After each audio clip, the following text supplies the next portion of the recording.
Aboard the mighty airship Windswift, 4 valiant captains of the Order of Astari are tasked with hunting down the madmen who would bring back the Dragon Overlords. These are the adventures of the Windswift. Hello and welcome to the Adventures of the Windswift. My name is Guy and I am the Dungeon Master here for this motley crew of amazing people. Now, if you have just joined us, the Windswift is an airship powered by a mysterious gnomish engine which keeps it aloft and forms part of a fleet that is part of the Order of the Astari, to which our 4 valiant captains belong. Now, they are tasked with hunting down anyone who would try and bring back the evil dragon overlords who once ruled all of Braxia and were cast out but 300 years ago. Their task now is to look for anyone who might want to try and bring them back. So, if you have just joined us, I'm going to ask each of the players to just briefly take us through their characters so that you know who they are. And if you want to know more about their characters, head back to the channel and you'll see each one of them has got a little video that talks specifically to their character. So without further ado, we're going to use our magic dice of destiny to determine who gives us their character first. That's number 2, and that is Con. Please introduce yourself. Hello, I am Con O'Dana, druid and ship's doctor aboard the Windswift. My ship is currently disabled in the deserts of Sajeb. And currently my driving purpose is to get that ship airborne and us away from this place. Absolutely. Mutaru. Yes, I am, of course, Captain Mutaru of the airship the Windswift, and my current goal is to, well, discover who I really am amongst these scorching deserts, wrecked ship, and all the enemies we have made along the way, will make in the future, and of course, assuredly enough, all the extra planar deities that may possibly be watching over us, you know, try and keep them happy. Grim. Grim Swede, rogue human, and very tired of this motley crew. Not really such a goody two-shoes, and messing with darker powers so we can kill someone real good in particular. There you go. Interesting. I'm looking at you, Guy. And then Blackston. Blackston Rose, protector of the weak and smiter of the wicked. My goal is to find the traitors within our midst and root them out and restore order to the Order of Astari. There you go. So our crew, as they've rightly said, have found their ship badly damaged after an attack by an apparent ally. They were stranded in the Aki-Sadeb Desert, part of the Sajet Empire, deep, deep in the south. The vessel, however, has been repaired, and their alliance that they struck up with the Telneem of the Darahag people has assured them that they've got supplies aplenty to be able to take off and start on their journey. And that's where our story picks up. All of the characters are back on board the vessel. They've had plenty of time to sleep, recuperate, recover, whilst the ship has been hovering a few hundred feet above the ground. And that's where we pick up. There is the tanging, ringing, clanging bell that sounds throughout the entire ship over the speaking horns that are in each of the rooms. That sound signifies the end of your fast and signifies breakfast. It's being run by Hurricane the Drow chef, who is perhaps all too enthusiastic this early in the morning. The party with the lawful evil character and the lawful good character. This is going to be great. All right, what are you guys doing? Breakfast! Now, I thought, okay, so we took care of that whole festival thing and we're flying away now? You're hovering above it, 100 foot above it. Oh, we're not leaving yet. It's the morning after. The morning it is after. morning after. Okay. Then I'm going to stay in my disguised form, which is that of kind of a older gentleman with a white hair and salt pepper kind of beard. You know, look like a typical sailor crew member, and I'm doing crewly duties like cleaning and mopping even though it's beneath me, I'm doing it. All right. Don't judge me. I see you, Blackston. Blackston, what are you doing? I'm in my quarters, kind of getting ready for the morning. I'm still a bit wary of our newfound alliance, so I'm gonna don my armor, just to be sure. All right, and Con? I really needed that sleep. It's a Now, weird... I'm going to give you an option. I There was was a going to young ask. maiden. There was a young maiden that you met at the party night before. Yes. Did she share your bed? Oh, how he would have wanted to do that. But in reality, Con is in such a state of guilt-ridden paranoia that I'm not sure he could devote enough attention to it to concentrate. All right. In that case, then there is a gentle tapping on your door. I heave myself out of my cot and shuffle over and open the door bleary-eyed and still with that sense of doom, like any moment the shit's gonna hit the fan. Well, standing there in her soft white silken dress that reveals far too much and hides far too little, and holding a tray that has Hurricane's best offering of breakfast, which is effectively deep-fried oiled bacon with deep-fried vegetables and deep-fried eggs that's all been refried, plus a mug of black coffee from deepest Athene Vasul. Is that fried too? the young lady that you made acquaintances with last night. She bats her large, coal-colored eyes at you. I thought you might be hungry, so I brought you a little food. You brought bacon. Ah, you are a treasure, my dear. Thank you.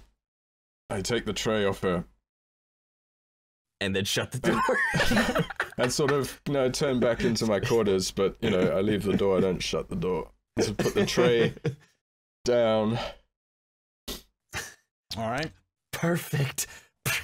Mutaru, you arrive at the food quarters to see a very distressed-looking woman, another damsel in distress rescued by this ship known as Saris. She comes up to you and she says, I'm so sorry, but I'm trying to find Captain Graham. I can't find him anywhere. Captain Graham? Yeah. I sort of, Mutaru hopefully, very hopefully, starts sort of looking, at a first glance you would think he'd be looking lewdly at this woman, but in fact he's just searching her for perhaps a tray of bacon, which he clearly doesn't have. You can Mutaru, smell it. I can smell it, but it's not here. And I'm like, Mutaru's fighting his captain instinct with his belly, and he... That's important. That's important, and it's something that I should attend to, and, Captain Graham, have you tried his quarters? Have you looked there? Well, I did knock on the door, but I didn't see anybody. Oh, that's okay. That's just how he greets people. Let's go have a look quick. As you were about to leave, Waffen Jockenstoke, the gnomish Oh, good, more engineer, people! holds up a giant wad of bacon, looks at you and says, Are you not hungry, Captain? I would have thought this is your fare. Oh, you have no idea. You have no idea. Jockenstoke, just pass us the bacon. The But bacon. this is my bacon, sir. I will give you double rations for that bacon. He hands over the bacon.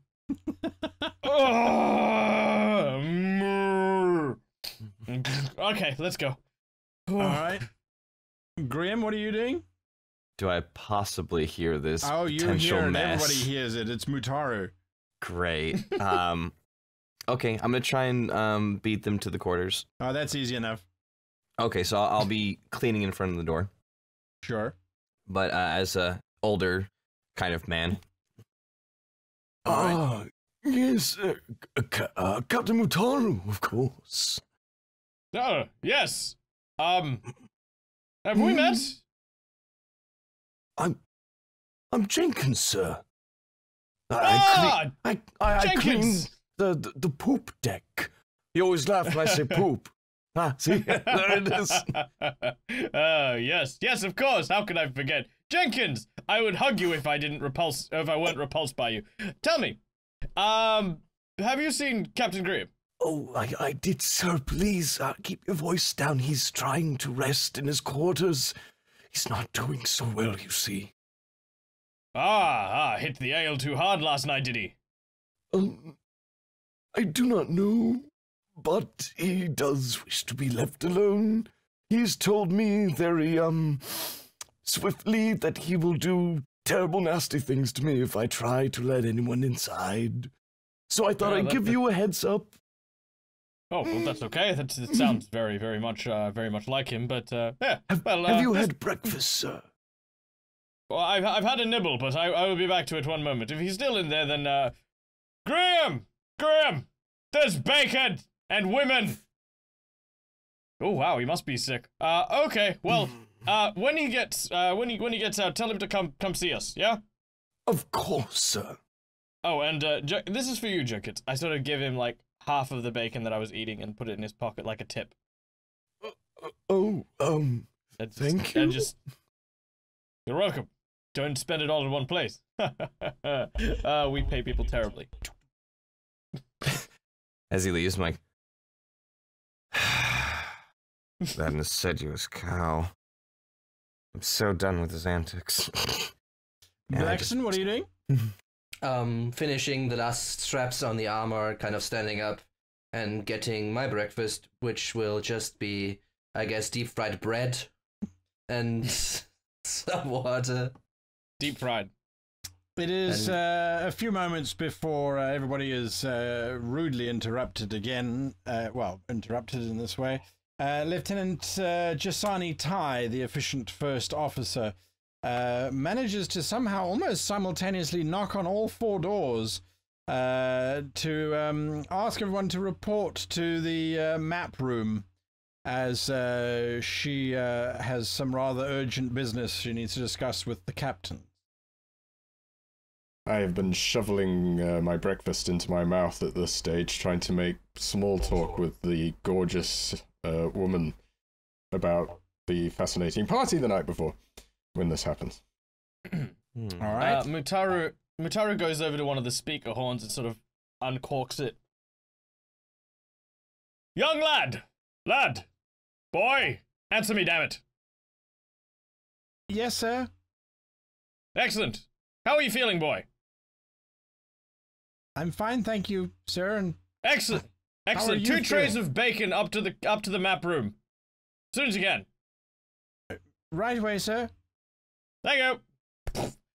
To the map room. All right, you head to the map room. Blackson. Must he comment everything he is doing? All right. Graham, what are you doing? Oh God, this is such a mess. Is anyone around me at the moment? Still in front of the quarters? In front of the quarters? No. My quarters. Okay. Sure. No. I think at that point I'm gonna have to. I guess if we're just above it and we're not gonna be seen by those tribesmen, I'll drop it and make my way up there. All right. So the four of you assemble in the map room, and Lieutenant Tai is standing there. She's got Waffen, Jock, and Stoke. She's got Qualen, Jock, and Stoke. And you notice quite happily that she also has Mios standing there with a tray of bacon. She also has the Orc Kaglor and the Bard Anari Sori, whom you rescued many, many, many moons ago from the Ice Temple in the south. Well, yesterday we did this, yeah. Yes, pretty much. Feels like so only you've yesterday. Managed to extract yourselves from each other then? The Bard and Orc both blush, which is a turn of red and a turn of deeper green. And Lieutenant Tai steps forward. I'm awfully sorry to have cut short your breakfast, although I noticed that Captain Mutaro has managed to bring breakfast along. We are on a fairly tight schedule, captains, and I just need to know our orders, if you please. The ship, I have been reliably told by the ship's engineer, and she looks over at Waffen Jockenstoke, who twirls his large moustache, and then she looks over at Quallen, who slowly strokes his pointed beard. I believe that the ship has about 2 weeks' worth of operational air flight left before she will be rendered completely inoperable. If you want to know more, Mr. Jockenstoke can tell you, but I felt that a decision needed to be made on what we're going to be doing, if you please. Are there any limitations on what this ship can do while we're in this emergency state? She steps aside and points at Waffen, who, on the wall of the side of the map room, he pins up a rather crude drawing of the Windswift in profile. You can see the side masts, which act as propulsion, and then the 3 main masts, which also act as propulsion. 2 of them have red lines drawn through them. One is the aft lateen sail, and then one is a topsail in the main mast.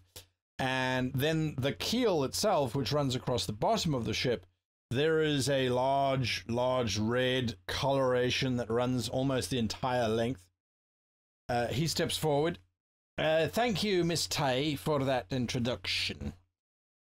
Sirs, I have to bring it to your attention. The Latina's gone. She's just gone. We've got nothing to repair her with. So our maneuverability is going to suffer from a little bit of sluggishness. We've also lost the topsail, which means we won't be able to make it through to our top speeds, I'm afraid. This is not necessarily a bad thing, considering that with a broken keel, we have the problem that if we accelerate too fast, the front of the ship might very well rip up in front of us and smash into the back. Kind of getting the head yes, up. sir. I get the point. Thank you. One last question. Can she float on water? I was gonna. Oh, I wouldn't recommend it, sir. We've patched her up enough that she'll hold right, together. Thank you. Aye. Ty? Chief. Can we have the deck or the room for a minute so we can discuss what we want to do next in a group? Absolutely, sir. Everybody clear out. She and everybody else leaves. Kind of sitting down, seeing the both trays of the bacon almost being evaporated at this point. The ship's cat is after my bacon. They're both out. cats. And I kind of just Captains only.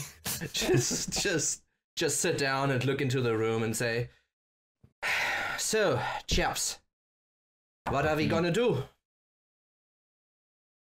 My biggest fear right now is that we are getting tracked," and I kind of get the map out, which has these live updating data of our ship and there were other ships on it too, right? If I remember correctly. There are 4 other ships that are marked on the map, and their relative positions to each other on the greater continent of land of Braxia. And I just say that we're getting tracked and kind of put it on the table for everybody to see, and I say, anybody knows what is actually getting tracked? Is it us or is it the Windswift? I don't know. Well, I kind of wanted to check in with the engineers on that one. Mutaru will, because who still had the, remember we had a map a while ago when we rescued the small child from the desert. Yes. He had a map with all the locations on it. And dates. Probably Blackstone. And the dates, but it had a updating number figure. No, magically... that is what we got from the after the ice things from the invading Arc Radica people. Yeah. So I would pull out that particular map and see if our location is still marked on that map. Well, that's the map that you're talking about the same map. Yeah, you're talking about the same document. Oh, so that's the same one. Okay, right. So is it still tracking us? Has it changed to be our current location? You are still listed as just south of the city of Taneb in the Sajet deserts. Right, let me just clear this up. Go to the door, open the door. Are the engineers still out there? They're all standing there, busy chatting. Quallen is smoking. He quickly puts it out. Do you know how this vessel is tracked? Give me an insight check, please.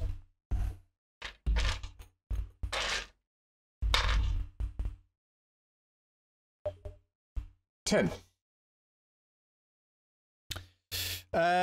No, sir. What do you mean tracked? I suppose you could watch it from the sand. As in, the HQ must have a way in which it is aware of all of its vessels' locations, right? How do they do this? How would you, Just answer the question, engineer. Come here. In fact, yes, come in. Let's talk further, both of you. All right. You had everyone leave the room and then come back. No, it doesn't matter. They stand looking like two schoolboys that have been caught. Come here, and I sit on it. Come here.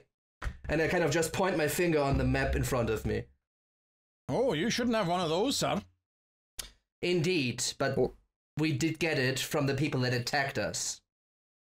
All sorts of things that shouldn't be happening are happening, Engineer Jockenstoke. Now, as your captains, we would like some answers. We'll give you the answers that we can within the tenets of our agreements. The tenants might be in danger. There's a whole revolution on what they're saying on their side. The Drax Ricari or whatever they're called. All right. Right, can you tell us? Well, these 5 ships that are on the map, they all come out of the same manufacturing workshop. The engines are the same. That kind of answers our question. I kind of look at the other captains. They track the engines? What's the engines? It's not so much the engine, sir, as the magical signature of the engines. Well, thank you for your cooperation. This map shouldn't be outside of the archives. This shouldn't be here. And that is what we want to speak now about now and what to do about it. We are as worried as you are, I can assure you. Aye, but these are gnomish archives we're talking about. These maps don't even exist as far as the Order is concerned. Do any members besides the engineers make use of these maps, or is it simply the gnomish order or the gnomes who have access to this? All right, what am I about to Traditionally tell you, speaking. sir? Cannot leave this room. Doors Of course. closed. Mr. Get Out?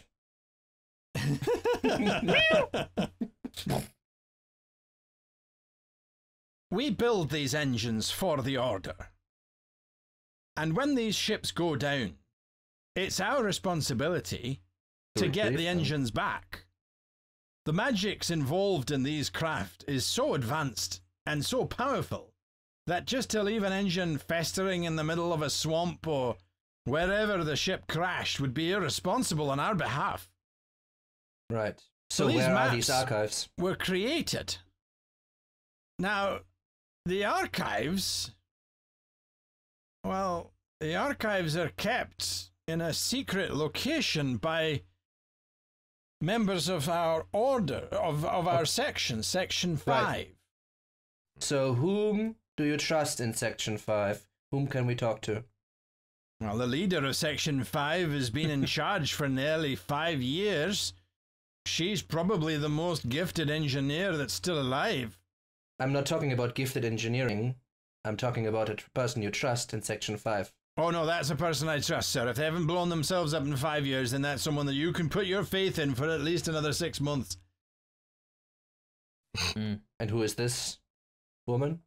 That would be Jakani, sir. Jakani Sadabori. And do you know where she is right now? Probably at Section 5 headquarters, sir. And I would know where this is. It's located in the little city of Thwimble, sir. Just can you just tell us as the GM? We would know more about this world in game and out of game, right? I assume Thwimble is in the gnomish state of Hickwin. Yes. Yeah, so far to the north. Oh god. From where we are. By the way, we're super far in the south right now. Oh yeah, super far in the south to super far in the north. Central Braxia, just above the Brunei Kingdom. Right. Okay. So, Stoke. Yes, sir. He was the one we spoke to of the two brothers, right? That's right. Thank you for your information. Now let us try to figure out, as captains, figure out what we're gonna do with this. If I might just venture one last thing, sir. Yes. There isn't anybody who's authorized to get out one of these maps from archives, except for her. Because these only get pulled out if a ship goes down, and the order informs us of a ship going down. Well, then she might be dead or a traitor. Well, ship has gone down. Well, aye, but the map doesn't leave Section 5 rooms, sir. You don't understand. Apart from World War breaking out, if someone else were to get hold of these... Imagine if the Greath got hold of the designs for an airship. They could invade everywhere at once. No one would stop them. Yes. No. Yes. We need and to I speak doubt to that her. she's a traitor. Yes. Okay. Well, then she has a leak. Oh, yeah, it could have been stolen. Let's not jump to conclusions. Thank you very much. I think we can handle it from here. You are dismissed. Aye, sir. They both leave. The plot thickens. So let's stop for a moment.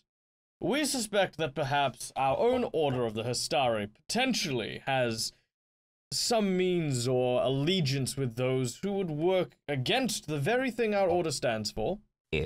We have discovered this map, which indicates that perhaps one of the most coveted secret groups in the Gnomish kingdoms has been breached, and its information has been leaked, of course, to our enemies who have been using it to sabotage us from the inside. And our ship has 2 weeks of flight left. Have I missed anything? Yes, you have. Our oracle is gone. We don't know what happened to her. Oh yes, and there's that. I can explain a little bit. And the only information we got from her was scratched in the underside of her coffin, she being a vampire, which leads us to Akbech, which is, well, we can make Akbech in less than. Would we make Akbech? I mean, it's quite distant. We're a little bit slower. It is. Akbech is certainly closer than Thwimble, but it is a dwarvish religious stronghold. Yes. Akbech. We might find some engineers who could assist with our keel there. Or we could go to Theban and get the keel fixed first. Could we get? I would prefer to get to Akbech if we can manage to. Con? Do you think we can make it? Well, it's our most solid clue at this point. I think first and foremost, our main priority should be trying to repair the Windswift at its earliest opportunity.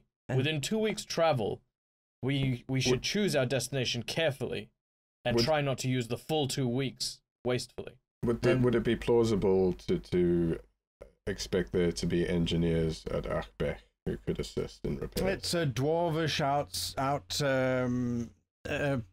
outcropping. It's a dwarvish settlement. There's definitely going to be engineers. The challenge, of course, is the dwarves are all in mourning, but there definitely are engineers who'll be competent. They just won't be very happy. In mourning. What about perfect? What we don't need happy. Would we be able to comfortable. perhaps fly to Byongku? In Chung to the south. You could, yes.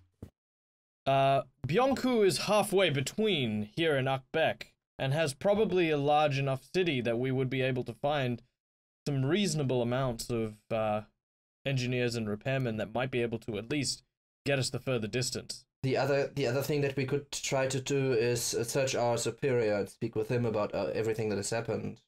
We are, after all, should speak to him as soon as we can, and with our oracle being gone, kind of should seek him out personally. Does anybody know where he is right now?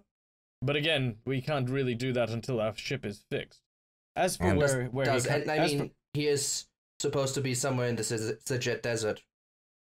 Is he not? No, I thought he was still at believe- headquarters. Is he? Yes, I thought he was in headquarters. Again, is he? We're not talking about the Archon, right? We're talking about our direct. The deacon? About the Yeah, Deacon. the Deacon. Right. We spoke with the deacon. But through the Oracle, and he was at headquarters.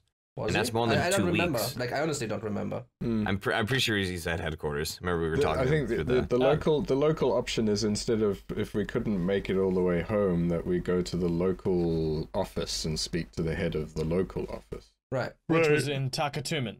Which is in Takatumen had the local Takatumen. office. So Takatumen is then the other. It's in the other direction. But that goes in the other direction, yeah. Right. So Is I that guess close by? we have decisions to make. I say we go to Byonku. Like I said, it's on the way to Akbeg, and it's a place that's going to be at least a good shot at trying to repair the Windswift. But it surprises me you're such a stickler for rules, and we're supposed to. Rules need to be Phone in. adhered to, but they need to be adhered to in a sensible way. Of course, it is absolutely my intention to report, but there's no point in reporting if our ship can't make it out of the desert. I'm visibly set aback by this comment from him, due to recent past events. Guffaw. The ship needs to be repaired. So should it be in the Chung or in? Is it likely that a with the Chung Sajet? city would have the people qualified to make the repairs, or assist our gnomish engineers in those repairs?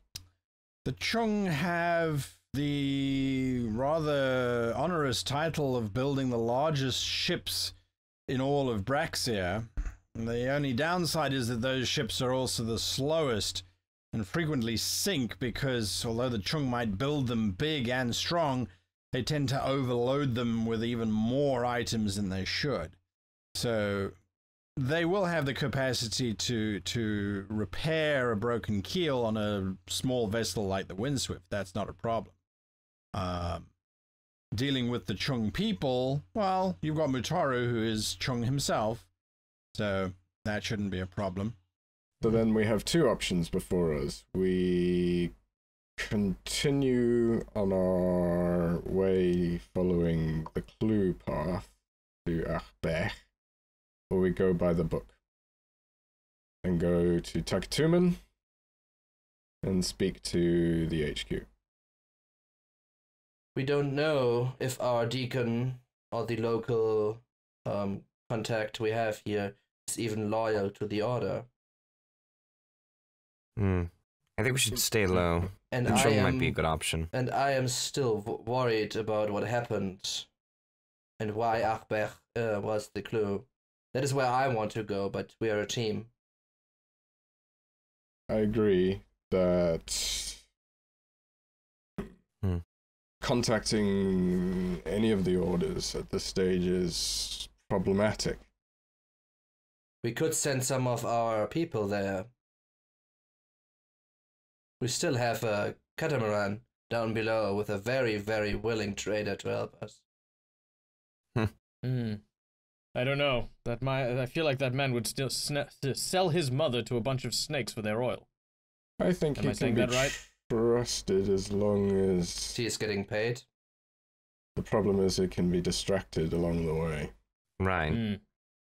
Well, if we say if we say send Tai, I'm sure she can keep him in line. Our right officer.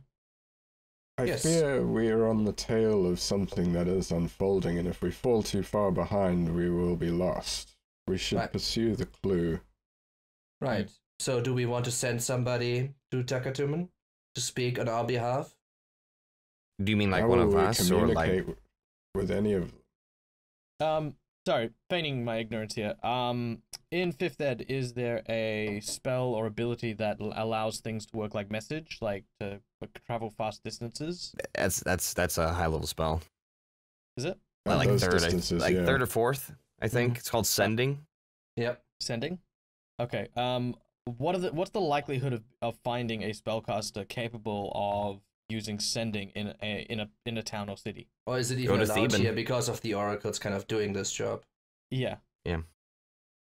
From a logistics perspective, within the Order's various sub-chapters and rules and sub-rules and that kind of thing, any form of communication is permissible under certain circumstances, and these would be considered certain circumstances. Whether you will find a mage within perhaps Theban? Theban, the little city, it's possible that you would find somebody there. You're not too familiar with the Sajet Empire in terms of how it communicates, But what about Baijiu? Like, this is a bigger city with the Chang. oh, without a doubt, you'd find sorcerers and magicians there that could use the spell, and at Eichbiech, definitely. I think we have our course of action. Graham, what do you think? We follow the path, we follow the scent, and we find someone we can communicate with HQ with along the way. I mean, either direction, it is hopefully us staying low and quiet. Well, we have the other problem of being tracked, but there's nothing we can do about that right now. Con, I fear there is something we can do about it. I know like it. you're going to say that's the only logical thing. It has already occurred to me that we must abandon the Windswift. Which, What? No, in we my can't. very Surely. bones, I feel opposed to. However, we have this problem. And undoubtedly, if there's one map, there are others. They know where the ships are. They know where we are, and they're going to know where we're going. And they Until we know find that a we're still solution to that. around because Exactly. our SKP, and I look at Graham, surely will have told them by now. But the Windswift is not just a vessel, it's our home. We can't just abandon it here. I agree with you, Mataru, but we It's must not find our a way home, to it's a circumvent. thing, it's a material thing that you can leave behind and get a new. Why did you Just jump take- after this Not spear so of sure yours we anyway? can replace the Windswift not- so easily.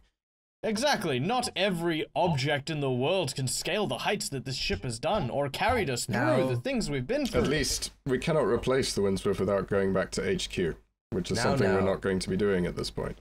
I don't say we need to destroy it, just leave it behind. For now. Until we figured something out, maybe to mask our magical excrements. Perhaps we could leave it in the Chung City Right. for repairs. Right, and if we're getting asked, it If we needed can find a repairs. plausible means of transportation onwards to Eh. Achberg. I mean, and we are in honestly, if someone can claim the Windswift from the middle of Chung territory, with all the warriors and samurai that are there, by thunder, they will have suffered losses. No doubt, my friend, no doubt. Mm. Well, shall we then get underway? Oh, there is the other small detail of we're supposedly dragging Graham behind the ship for a way when we depart.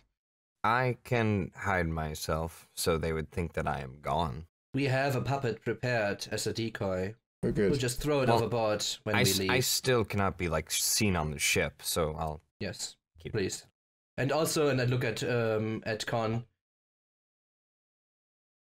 Kind of think we need to get rid of something else that is on board too. Of course we do, but not here. No, not here. We No. You're not going to leave me again, are you? No, Mataru. We'll never leave you again. Promise. Oh, okay. I kind of like pat Mutara on the shoulder, like if they would leave anyone here first, it would probably be me. I wouldn't leave you. I hope you're Alright. feeling well. I heard you were sick this morning. Jenkins told me. Yes, I was, and you were very loud. Don't do that. So what are we gonna tell the crew then? We cannot really tell them that we have traitors in our midst, can we? Well, I think I have something that I can get they the don't. crew If behind. they don't already know, we've been attacked Whoa, by an whoa. order ship already. We should, okay, do we not trust our crew members? And I know, that's kind of strange coming from me. I still don't trust anyone. I trust their habits.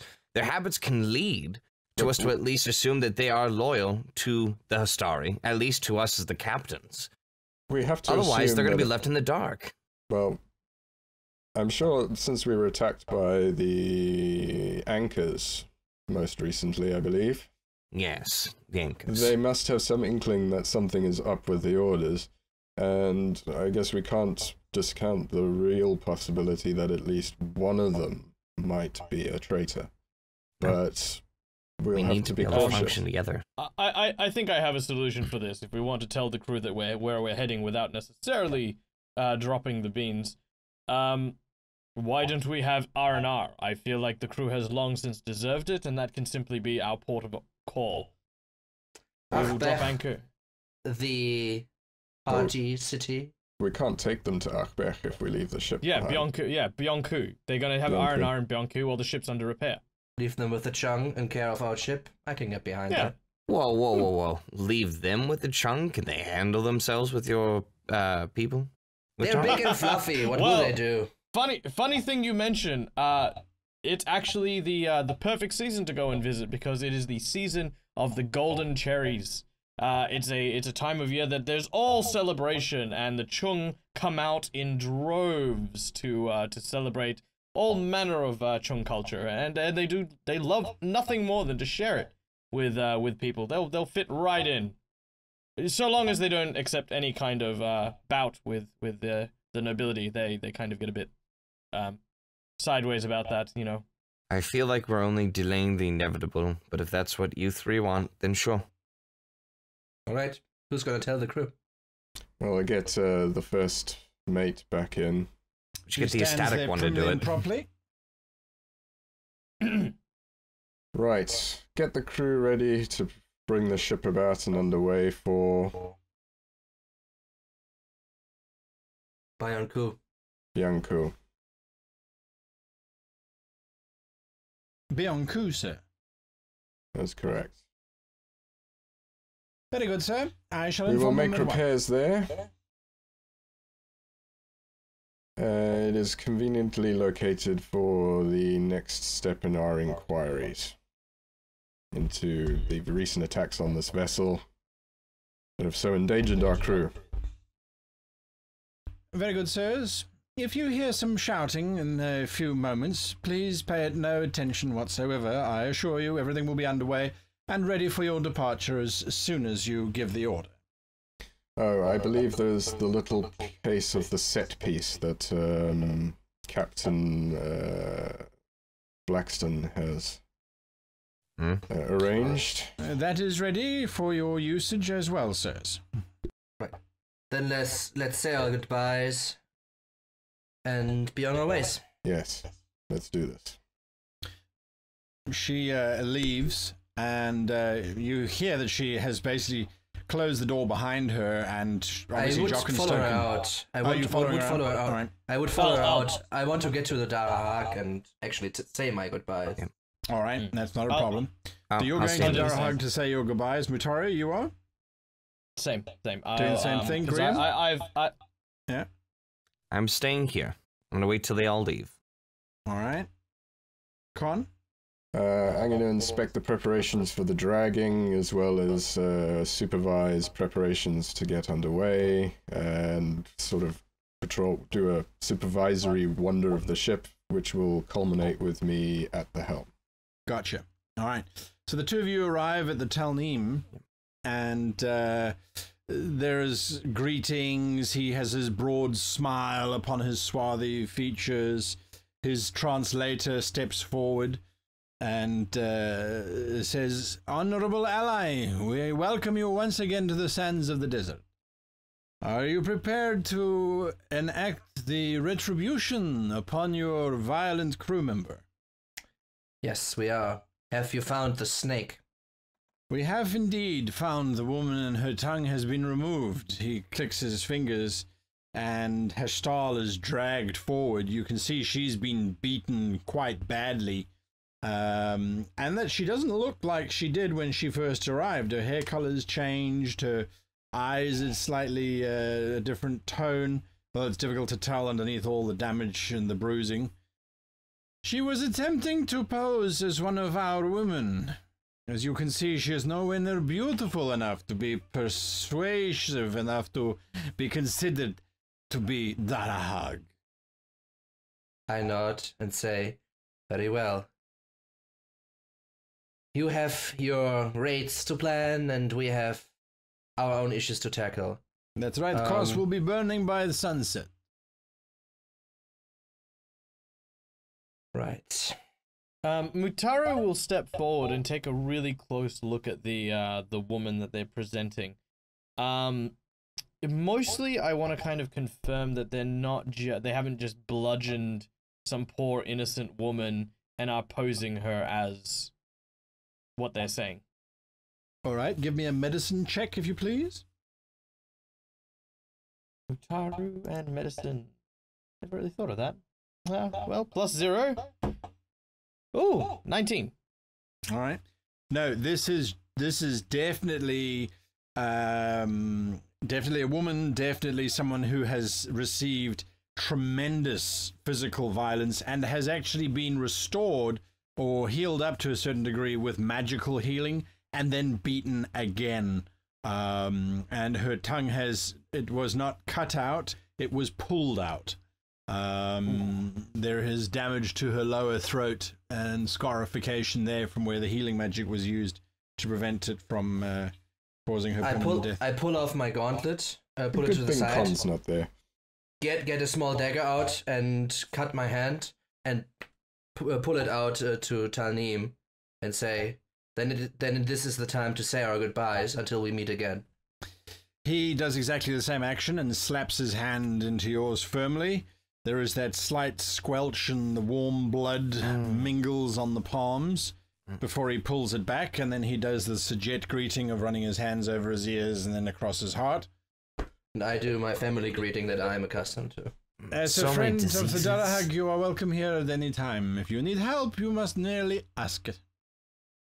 Now, allow us to watch the dragging of your captain.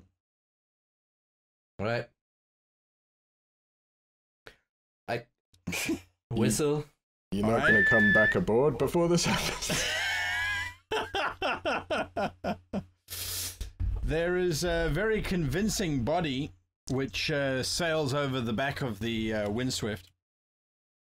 It almost looks for a moment from your perspective, standing next to the Darahag, that the body is moving. It's actually Graham. Yeah, The arms move and the legs move, and there is a very possible scream of someone being thrown off the back of the ship.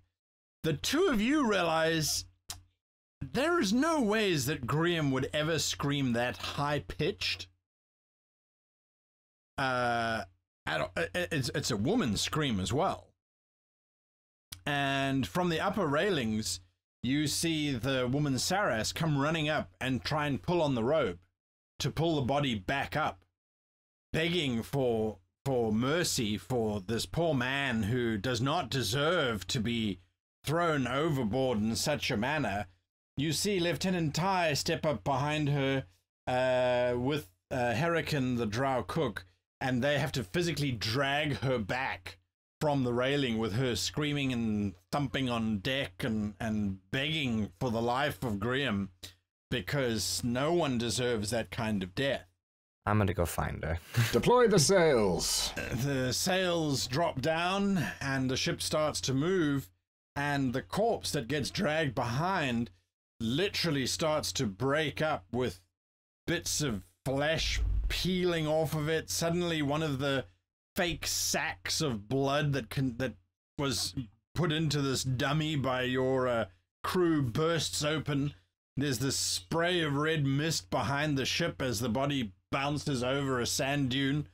The Steady as she Darahag goes. is quite quiet, and then he looks over to you. I must admit, I am impressed that you went that far. I did not expect there to be that much blood. I did not Usually there either. is more screaming, but dropping him from 30 foot of height is truly a demonstration of your dedication to our alliance. I nod and kind of get the woman and drag her by her scruff into the skiff All right. and look at Mutaru. I'm Something stunned. wrong with Most- your breakfast? Yeah, maybe a little bit. I mean, so much blood. I thank the Dollar Hug for his hospitality, and I hope he enjoyed last night's performance. I sort of do the traditional greeting, and I walk back to the skiff with Blackston, and then telepathically communicate with him. With me? Did the dummy you make scream? Was that a thing? The dummy didn't scream. No. Why was it screaming? It was a Why performance. was it screaming, Blackston? It was a performance. You should know about these things. Okay. It's just a performance. I believe you. I 100% believe you. All right. So what's your character, Graham?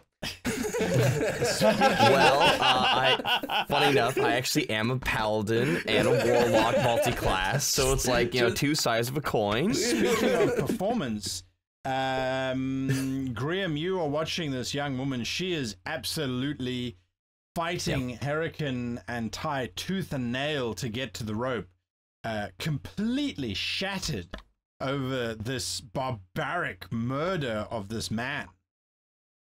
Yeah, like I'm gonna as Jenkins kind of slowly approach her and be like, Miss, please calm yourself.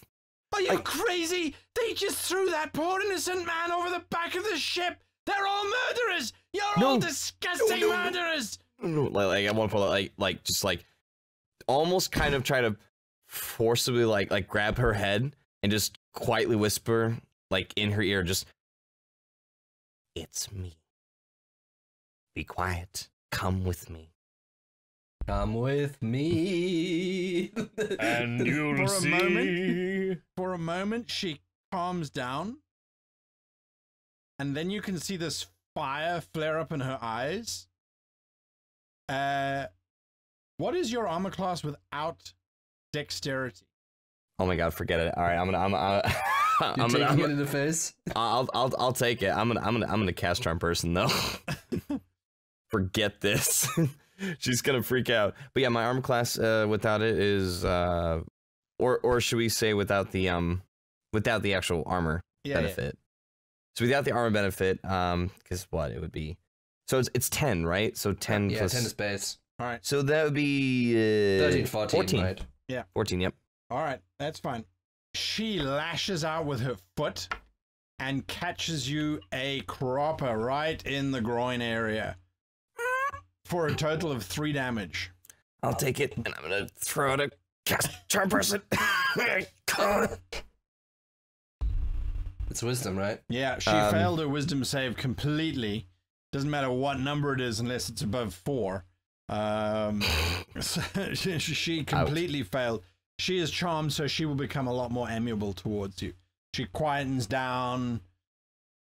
She's like, I know this was a lot to take, but maybe we could go talk downstairs. Lieutenant Ty helps you walk down with the young lady. Of course. She looks at you. I'm rather glad that she did that, actually. Wait, she sees through my Jenkins disguise? No, Lieutenant Ty is saying that to whoever you are. Well, to Jenkins. Okay. Interesting.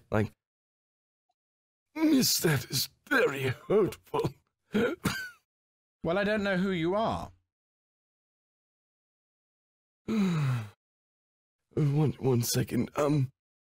Look over to the girl who kicked me right in the groin. Right. Could you please wait inside this hall? I'll be with you in a moment. Of course I'll wait inside. She walks inside. I look at Lieutenant Ty and just drop it, of course. As Graham just, can you?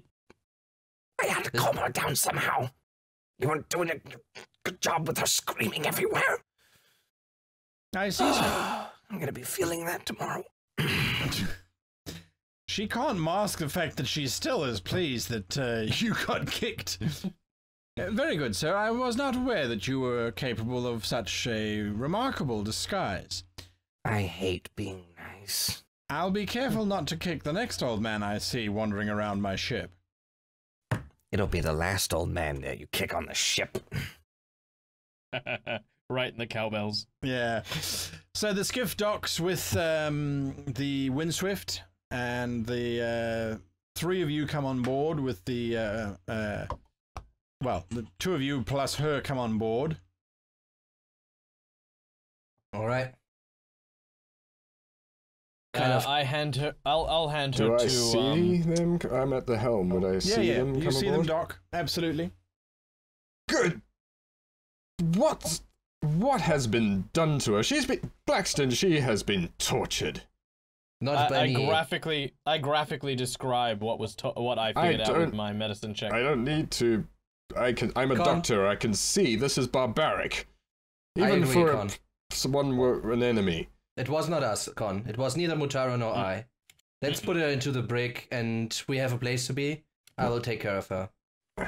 I'll hand it to I put the second mate at the helm, and I take her to medbay. There is no second mate, sir. Says oh, the second mate. Sorry, yes, second mate. Yes, sorry. Our local Sajet who met a woman and maybe is not on board. Maybe did we lose him? You traded him, if you recall. We traded him for the young lady. Hostage trade. No, we did this with Deja. Oh, that's right. You used Deja, yes. Oh yeah, we did. That's right. Sorry. You're quite right. I was confused. Maxon, take the helm. Naxon is suddenly back on the ship, and I kind of tricked the jar, if I remember correctly. That's right. It's very cunning. All right. I'll also order one of the crewmen to go and accompany Con just in case, because obviously when left alone with Griam, she managed to escape. Oh, I'm going with her, and I'm telling Con, she's not going in the med bay. You're gonna get your stuff that you need, and she's going into the brig, and you're gonna take her there of her, and I'm gonna be with you. Yeah. Very well. I'll join enough. you later. You take her to the brig. I'll get my things. All right. So Griam, you're in the room with young Saras, and she looks at you through red eyes. Are you feeling better now? After that kick? Yeah, a little bit. Don't kick me again. I know that you're upset, but it was a ploy. I didn't know who you were. But I'm just telling you. Oh God! How long does it doesn't matter? Charm Person last? I think it's 1 minute, right? Yeah. No, Charm Person, I thought it was an hour. No. No, Charm Person is 1 hour. Okay. 1 hour? All right. But I do want to drop it if I can. Sure. Yeah. As she's busy ranting about deceptions, and it's this kind of thing that causes people to lose trust in people they care about, a voice whispers in your head, "You had a question?" Letting her continue her rant, man's like, Yes. Is it possible we can mask our presence? And I don't mean me. I mean the ship potentially. It's being tracked by the magic conducting the engines here. So you'll connect with magic. That is a very, very powerful question to ask. Damn. Why do you think we should answer?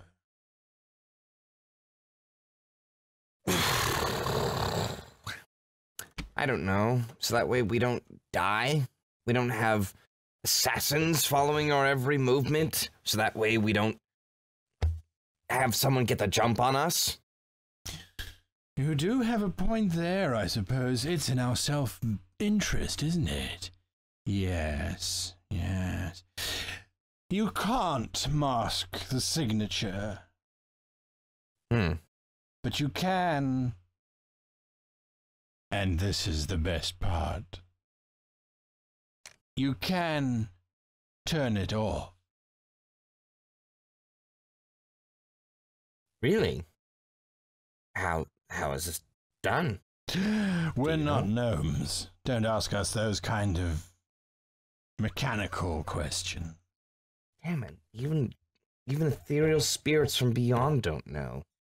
What do the gnomes have on everything? Are they like a secret sub-race of, like, We deities? understand the mechanics of the engine. The processes are irrelevant to us. We are all-knowing. All right. I'll keep that in mind. Just a contradiction in one sentence, but okay. Also, is she, yeah. Also, like, has she calmed down yet, or is she still going? You kind of refocus on the room in front of you, and at this point she's sitting at the table with her hand in her head, and she's visibly sobbing.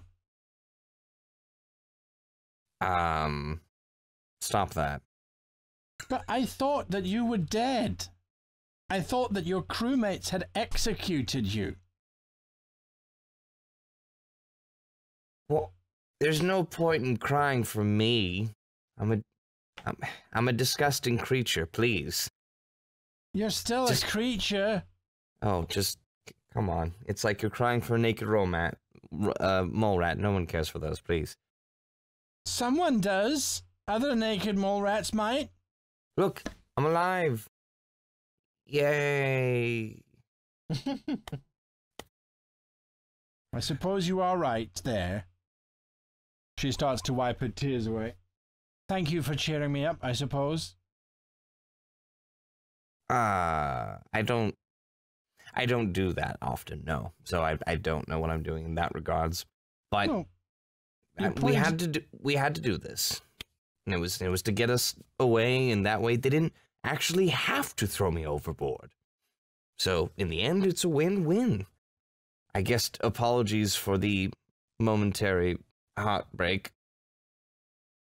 well, you see now? Was that so hard? To apologize? And to find a silver lining to the situation? It hurts just as much as the groin kick. Oh, I'm sure it does, Mr. Grimm, she says. She gives you a smile and gets up and walks past you. I Give her knew a there was very- something good inside you. And she opens the Oh, door. Hate hearing that. Did she just say the G word? Yeah, she did. I don't like it. Like the whole time she's see- smiling warmly and like scowling, just. All right. So the three of you traipse the remains of Hashtal down into the brig. Oh, I do not. Are you not? No. While the two of them are doing that, I'm going to maintain order on the deck All right. and just facilitate the journey to. One question comes from engineering. What speed do you want us to make, sir? Slow and steady. No, God, that sounds just terrible. I want to say fast, but I can't. Take us as quickly but as reasonably as possible. Aye to that, sir. We'll get there as soon as we can. Mr. Con will know how long it'll take us. The two of you... Obviously. Yeah? Oh, sorry. Obviously, keep us up to date in terms of the condition of the ship. I will be monitoring it most closely, sir. Don't you worry. The two of you make it down to the brig with Hashtal. Is he with me right now, or is he gathering his stuff in the med bay? Oh, it's a good question. Sorry, Johnny, you said you went to the med bay. Yeah. All right. My apologies. Blackson, you get to the brig with Hashtal. I'll get it right one day. Some of you arrive at the brig. Some people arrive at some places. No go. He's been assisted by crew. All right, so I open Hail. the door and said, I don't know how you escaped last time, but this time I will stay here. And I throw her in. Just how badly is she injured? Is she on the brink of death still? She looks like she has had significant trauma. She doesn't resist. She doesn't fight back. As you throw her in, she lies down on the bed. No, I don't suppose there's like a stool or something. Okay, so I just sit next to her on the bed, and I kind of look at her. I kind of put a lay on hands, and I heal up like 3 more hit points. All right.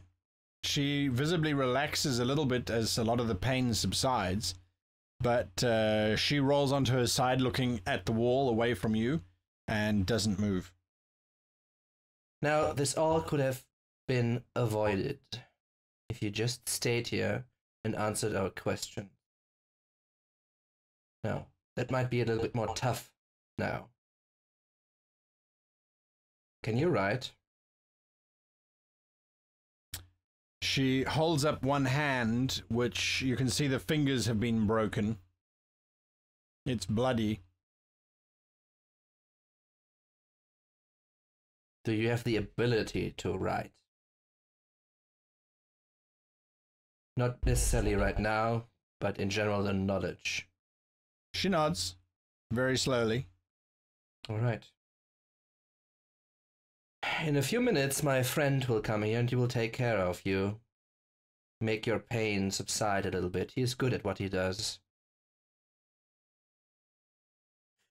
Sorry, I'm good at what I do too, so keep that in mind.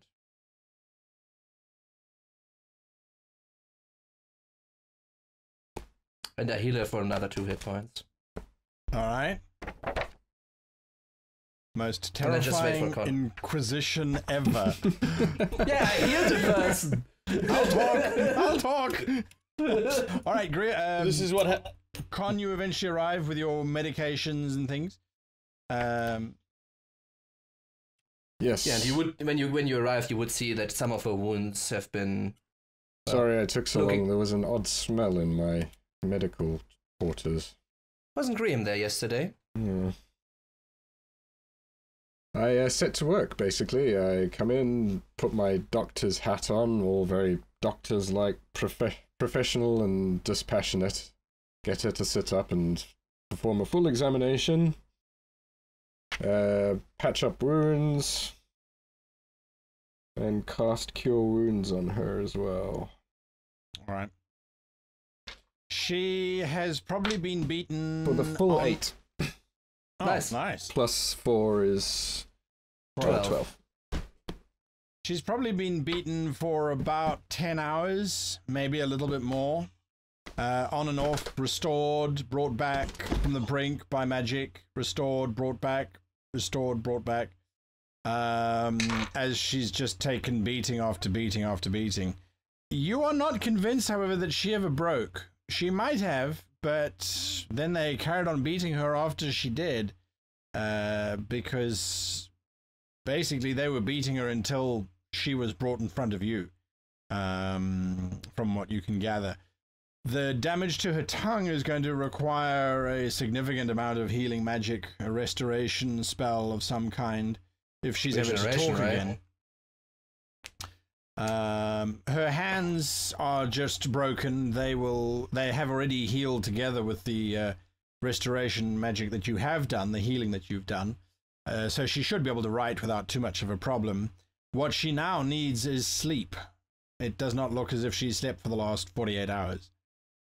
Well, she was Yes. busy getting. Whilst powers. I was performing my medical examination and treating her, I was, paying close attention to any cues to her state of mind, as well as. And I'm sitting next to him. I'm not looking. I discuss it, or I'm recommend just you worried, take right? this with some water and sleep. Both of you can give me a perception check, please. Perception. All right. 17. 7. All right. The doctor is perhaps too involved in his ministrations of his patient to notice, but when she turns, the candlelight reflects. There is something that has been marked or inscribed upon her skin on her left hand. Now, the order's symbol is on the right, and her order symbol is still there and still intact. It's not glowing. But on her left hand, there is a very faint symbol that has been marked as well. You wouldn't have noticed it if she hadn't had her hand open in front of you whilst Con was busy trying to repair some of the damage to the knuckles. But it was fleeting. There's definitely something there.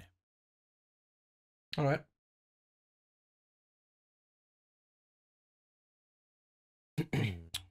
She takes the drink with the sedative in it quite gratefully and then lies down and is quite quickly asleep.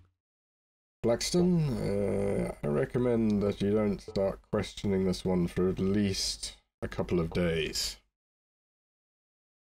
8 hours must do. If you insist, above my injections, so be noted. I understand. I will just ask questions. I will not put her to whatever these barbarians down there did to her again.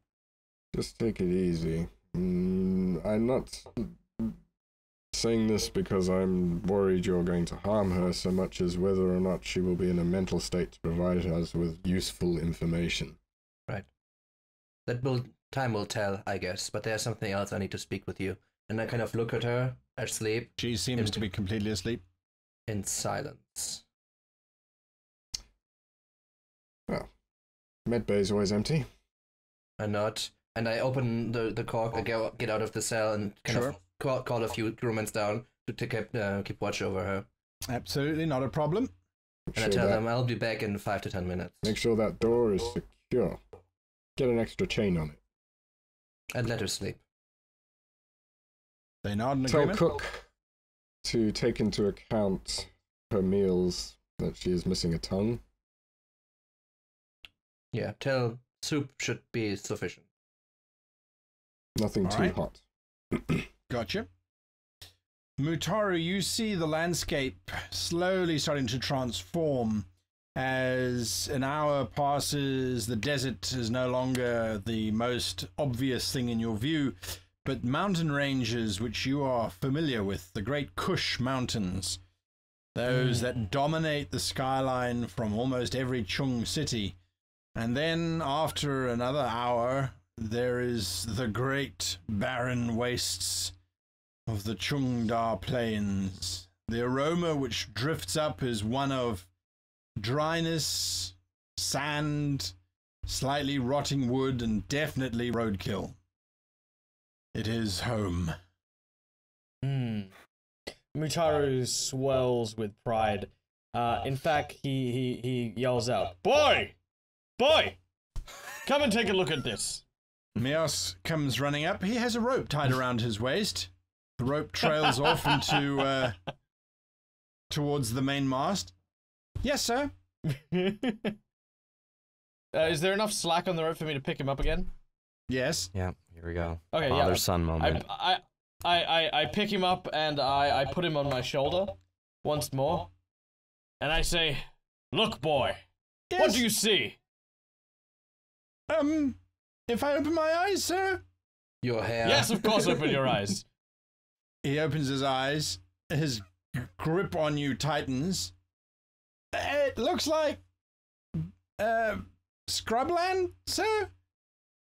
Yes, yes. And do you see plants? Do you see trees? What do you see, boy?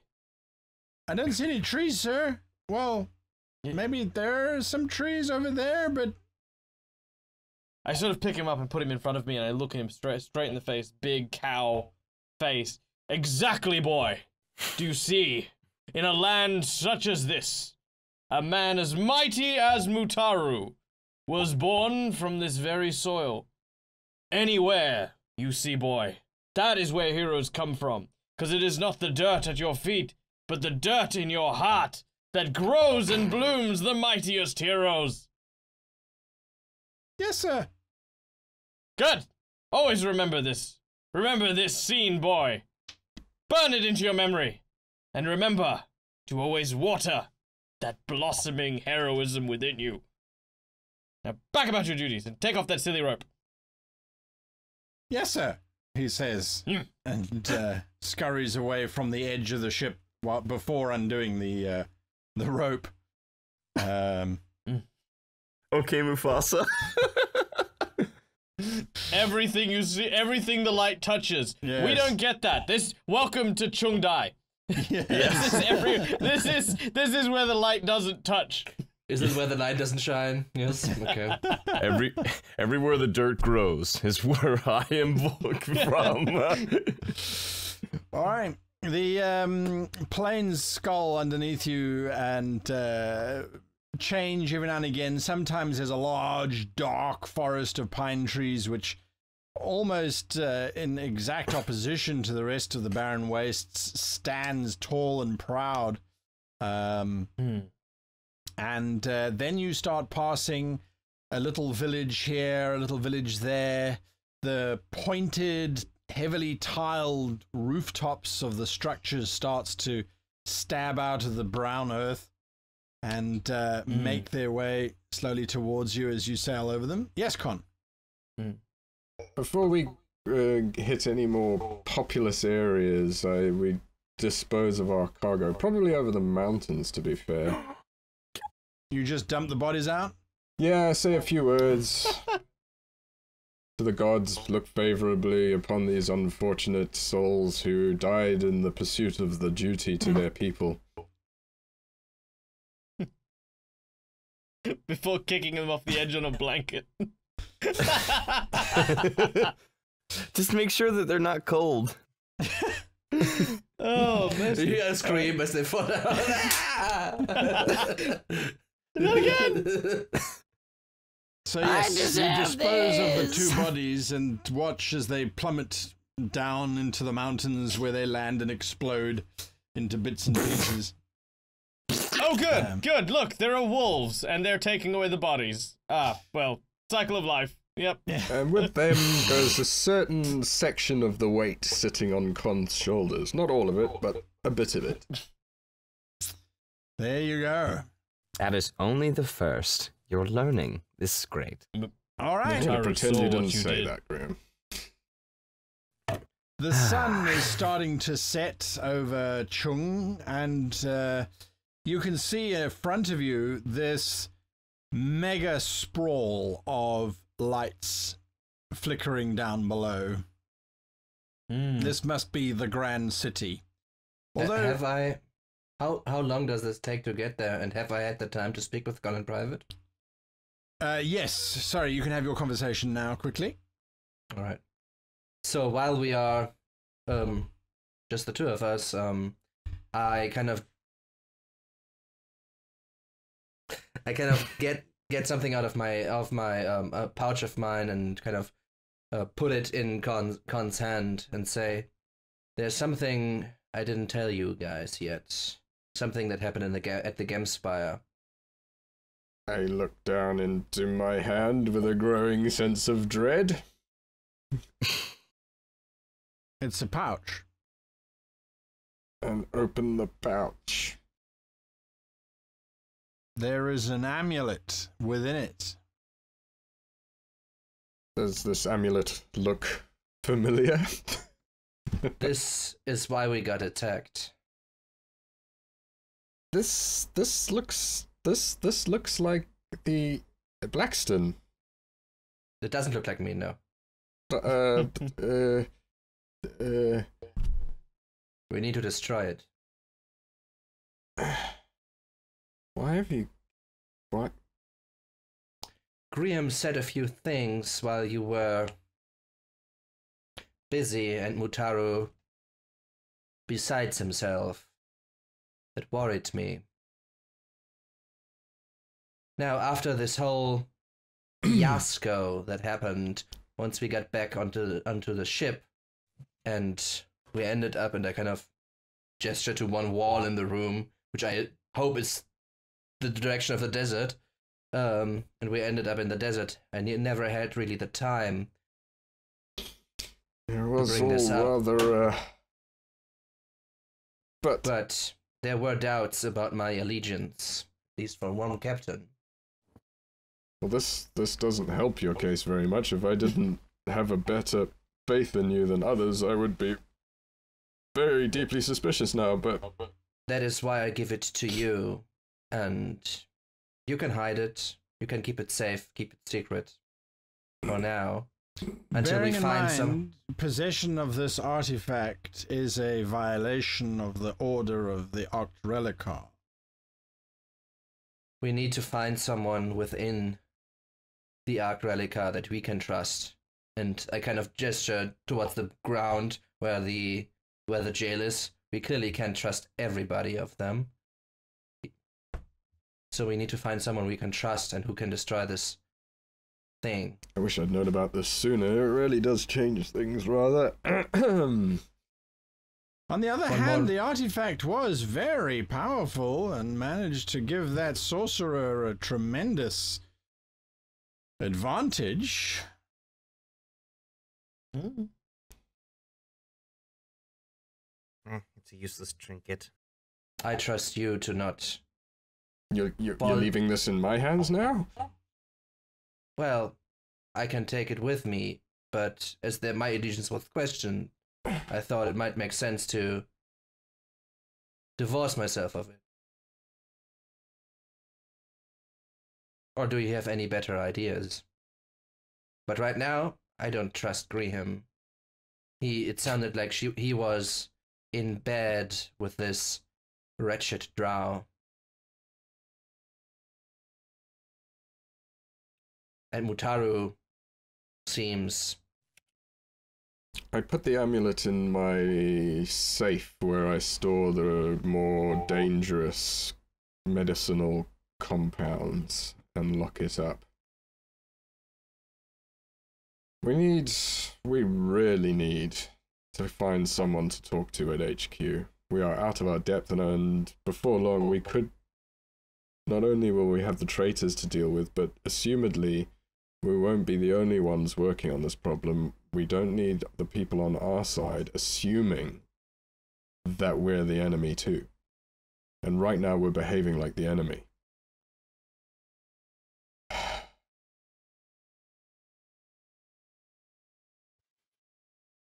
It's at that point that the ship rocks. Oh gods, now what? Then you hear this almighty... All four of you hear it just outside the ship. There's a rattling, there's this funny sulphurous smell in the air. Nexon, what have you done to my ship? Not again. Fuck. I hate sailing. I hate it so much. To the bridge. I head for the wheel. Naxon is hiding next to the wheel, and as you clamber up onto deck, there is this brilliant, bright yellow explosion that happens just off of the port bow, and flaming sparks sail out in all directions towards the rigging, towards the sails, towards the deck. Shit. Thankfully, none of them Fire touch. stations! We don't have any more. That's right, the weaponry was decommissioned in favor of the mast, if you remember. No, I mean as in firefighting stations. Firefighting stations, yes. People Not are strapping burning my themselves to ship the mast. again! All right, Mutaru, what are you doing? Mutaru steps, quickly rushing to the front, peers over the edge, and tries to assess whether or not we're being shot at, or perhaps if the celebrations have started fireworks. Oh no. There's this Crap, big it's fireworks! explosion in front of you as pink cherry blossoms explode around you. There's another explosion to the right. There's another explosion to the left. This time, however, the entire ship shudders and takes 7 points of damage. I push Nexon out of the way since he's cowering. Take the helm and try and bring us up. Up. Colin, we can't go up. We have to maneuver off to the side. Down into the side, down into the side. We need to get out of this area. More You want me explosions, to showers. dive into the fireworks? You're gonna dive into the No, fireworks. that's what they're telling me to do. No. Don't dive straight at the fireworks. side. Move down into the side around them. Get out of the line of fire. Is that They're something launching I it- can determine? It seems to be going off all around the ship. All right, Blackson, what are you doing? So first of all, how is the ship at 100 right now, or is it? No, currently you're at a sailing altitude of 750 yards above the... I mean hit points. We took 7 points, but Oh, I what see. did we start with? Yes, she was restored to 125. all right. Because she was damaged, right? That's why. right. She All only right, had 7 so left. I immediately run down to the brig. All right, the guys are standing there, holding on to the railings. There's an explosion, and you now realize the extent of the damage because the inside of the ship changes color. to this Because of the brilliant holes green in the hall. as all the holes in the hull are suddenly illuminated against the dark sky. All right, so Con, would you where are you going? Well, I'm stood at the wheel, looking around. What do I see in terms of the fireworks? Just literally all around me, everywhere. Right. So here's the thing: if you dive, you're gonna probably hit stuff coming up at you. There is a maximum ceiling at which fireworks are. How far away from that are we? Can I rise above them easily? All right, so you basically shout into the cone, rise, rise, rise, rise. You rise above Fleck. All right, would you please give me a piloting check there? Natural 20. Ah, all right. So as these explosions are going off, one of them explodes and turns into this long, thin dragon, which sails in front of you for a while before exploding into a red color as if the dragon itself exploded. You slide the ship up, knowing that there's going to be warm air currents coming off of these things. And although you've got Jochen shouting, "She can't go much higher, Captain! She's gonna fall apart if we go much higher! I'm giving her all she's got, but we can't go much higher, sir!" We just have to clear this field. As you rise up, this final explosion blossoms below the ship with spectacular results. 12 of them go off on a long line. And for a moment, you see the tiled roofs of the city stretching out in all directions.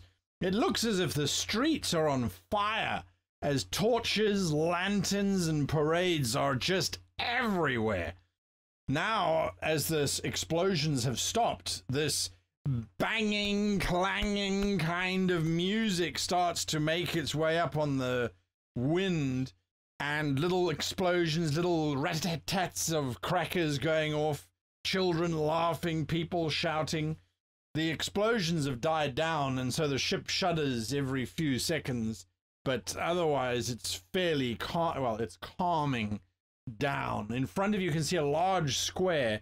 There must be thousands of people gathered there, holding candles, things that are burning every now and again. There's a little blue sphere of light or green sphere of light as little explosions go off, but none of them are reaching more than 100 foot up into the air now. They seem to have slowed down and stopped. Mutaru, where should I go to bring us to a rest as I start bringing us down to a more manageable height so Jock and Stoke can stop having palpitations? Yeah. Well, thankfully being near the city, we can actually probably park somewhere near the academy.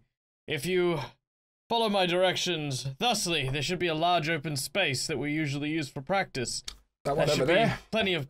Yeah, right over there. Right. It's the only field that's not well lit. Yeah, well, there's no...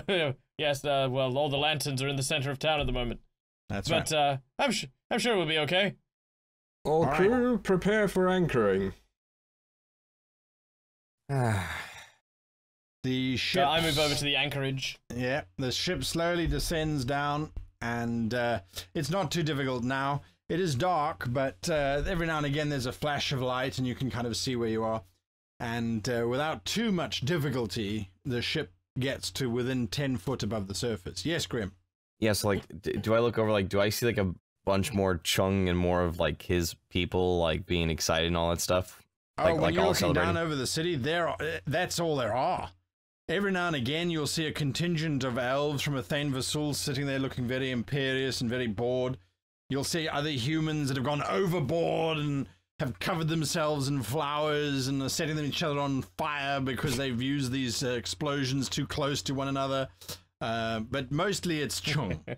Yeah, just look at him like, oh my god, it's a herd of cows. A herd numbering in the hundreds of thousands, rumored, supposedly, to be in this city.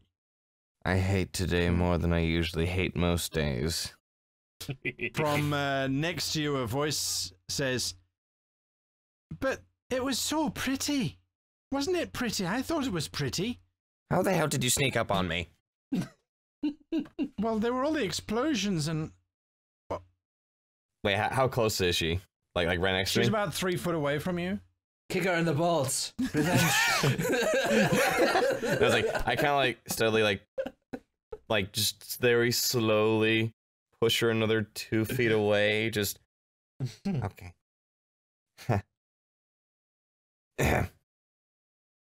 Stay there. I'm sorry, I didn't realize that there was that much distance between us. Takes another foot away. Now there's exactly Jumps 6 overboard. feet. All right, the ship touches down and locks into position. The anchors are cast out from all 4 points. Jockenstoke comes up. He's covered in black soot. His hair is all greased back.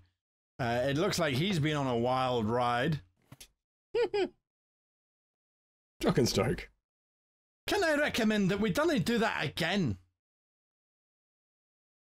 So noted. I don't. Yes. And Jockenstoke, Aye, sir. you are exemplary. Quite so. I And- pat him on the shoulder. And Jockensnoke, can I speak to you privately? For sure, sir. Sure. Let's Now? go. Yep, right now. Right now. Just real quick. All right. The two of you, well, you and him step off into a side room. The 3 of you, are you doing anything? I'm still at the brig watching over. Yes. The ship's come slept. to anchor now, has it? She slept through the whole thing. Yes, the ship has now touched down effectively and is locked down. How long has she been sleeping? For now, she's been sleeping for 4 hours. So you got to. Is this our destination or is some city in between? No, this is the sort of an intermediary city in between where you're going. You still have another 2 days of sail to the south. All right, I'll settle down, relieve the guards, All right. and say, amuse yourself in the festivities. I have. Hold. Sorry. I will sort of telepathically send a command to everyone aboard the ship before disembarking to gather on the deck for a very quick cultural meeting. Before you go and get yourself completely drunk on cheap chung and wine. possibly executed. Yes. This was our destination, was it? No. Yeah, that's still 2 days to the so south. It's Oh. Yeah. Why have we stopped? You landed. That's why we stopped. because it was. We're not there yet? No, this is just the nearby city. Well, Yeah. At least we didn't blow up in flames. yes, we Very should probably important. check for fire damage. That's right. That's why I stopped. Ah. Also, if you think, also by the way, although by Chung standards these were small fireworks, if we What? were at the city, it would be a very different story. We're not good on altitude at the moment, Mataru. How long does this festival go on for? Oh, about a month. Okay. Well, mostly we just need to ride the night out. But this is a good as place as any to do so, Very rather well. than flying blindly into firework terrain. Yes, quite. We don't. But we should be all well and good for the morning. Graham, you are alone with Jockenstoke. He's busy rubbing his hands through his sooty hair. What can I do for you, son? I know you can turn off the engines. I'm sorry, what did you say, sir? You can turn the engines off. I'm not saying to do so. And at this point, breaching any of these contracts, I don't have to go back there. You can. We should. You mean the tracking of the engines, right? That's what you mean, not the engine itself. No. I mean, like, they're tracking the magic from the engines. That's what we went over. Yeah. You're not wrong, sir. But All right. if you turn the engine off to get it restarted, there's a significant chance she won't start again, sir. Not now. We're going to plan for this. But we may have to. Because whoever is against us, which, as I know it so far, is a name that we should start remembering. Didn't we just agree that we didn't tell the troops? Oh. I mean, do if you want, but Oh, I just want to remind you. As shoot, a player, that's right. like, out of game, I want to remind you. Whoops. Might I remind you, we have so many things. Let's see. Well, because what I'm concerned about is another attack, and I don't know if it's from outsiders or bandits of that sort. But what I'm saying is, so far, they may be picking up on the magic or detecting it from our ships. I'm not saying doing it now. I'm saying be prepared. But don't think I don't know. How did you know about being able to turn off the engines? I have my ways. I have my ways. Did they also tell you what happens when the engine gets turned off, sir? It was mentioned, but if you could elaborate, since you are the technician in this, you are the expert. The engine goes cold, sir. All propulsion, all lift stops immediately. And then we're sitting on 100 tons worth of very cold, very heavy metal, sir. That means if it's turned off whilst we're in the air, we will drop like a stone. Well, we would never do it in the air, but Aye. that is concerning. And to restart it, sir, that requires us to discharge a magic unit directly within the engine itself. If it ignites in the wrong sequence, sir, the engine will explode. The last time that one of those happened, the blast radius was about 500 yards in all directions, sir. That is quite devastating. Yes, sir. Well then, let's not bring it up with other people yet. I don't want anyone getting scared. It's not even supposed to be possible, sir. The Then, information that you know, I don't know which gnome told you. It's not possible then. But it is possible, sir. We're pretending that it's not possible. Play pretend, which means... Why are we pretending it's not possible, sir, if you know it's possible? Okay, then what I'm basically saying is that we don't bring it up yet. We don't tell people yet. We keep it between you and me. Well, I'll bring it up to the captains. Do I have permission to speak freely, sir? Yeah, go for it. What? If I might be so bold. Yeah. Captain Mutaru tells me not to tell things to the other captains. You're telling me not to tell things to the other captains. Do none of you trust each other? No. But we can share that with the other captains.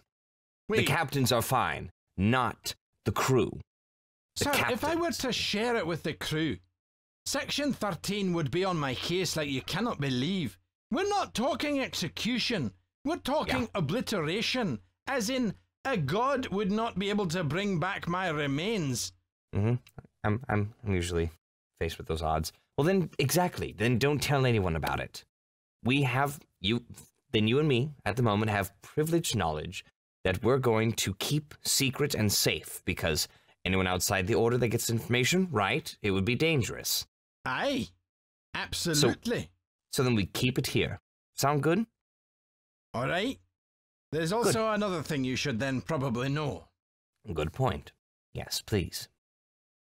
At the moment, the ship is only capable of turning off the engine once. If you want to do it more than that, we're going to have to head over to Thwimble or Pokwini or one of the gnomish outposts.